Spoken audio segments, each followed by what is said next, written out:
Your vehicle may be equipped with our convenient HomeLink system. HomeLink replaces up to 3 remote controls or handheld transmitters so you can operate devices such as garage door openers, motorized gates, lighting, or home security systems from the safety of your driver's seat. You'll find the HomeLink buttons on the sun visor. To start programming for a garage door opener, first make sure you're parked outside the garage. It's also recommended that you put new batteries in the handheld device you'll be programming. The HomeLink unit is powered by the vehicle's battery and does not require replacement. You'll want to reset the HomeLink system memory.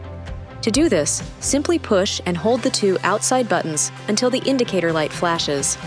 This could take up to 20 seconds. This procedure erases all 3 HomeLink button programs, so you only need to do it once. Do not erase all 3 channels when programming additional buttons. Now, before you program your HomeLink system, you'll need to determine the type of garage door opener you have. Go to the garage door opener motor in the garage. See if you can find the Learn or Train button, which is usually found where the hanging antenna wire connects to the garage door opener motor. It is not the same button normally used to open and close the door, and it may vary by name or color depending on the manufacturer. If you can find a Learn or Train button on the opener motor, then you're using a newer rolling code garage door opener, and programming will involve a few additional steps. If there is no Learn or Train button, that means you have an older, non-rolling code garage door opener. Once you know what type of opener you're using, you're now ready to program the HomeLink system.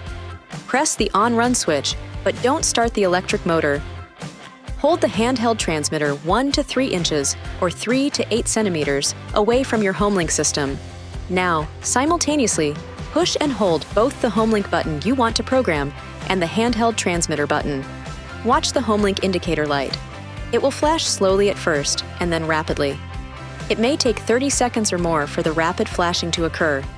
When it does, release both buttons. The garage door may open and close while you're programming. To check your programming, push and hold the Just Programmed HomeLink button and observe the indicator light. If the indicator light stays on continuously, then programming is complete and the garage door should activate when the HomeLink button is pushed. At this point, if you have an older, non-rolling code garage door opener, you're done.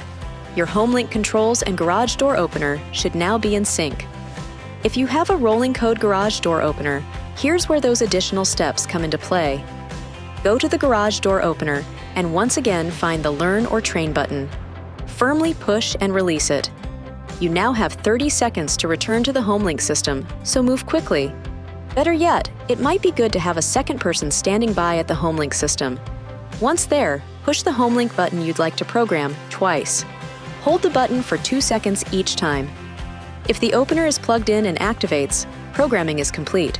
If it does not activate, push the button a third time for 2 seconds to complete the training. Please note that HomeLink will be disabled anytime an onboard security alarm is active. If you have any problems or require assistance, please call toll-free 1-800-355-3515 or visit homelink.com for information or assistance. This video is not intended to take the place of your owner's manual. For complete details and other important safety information, please see your owner's information.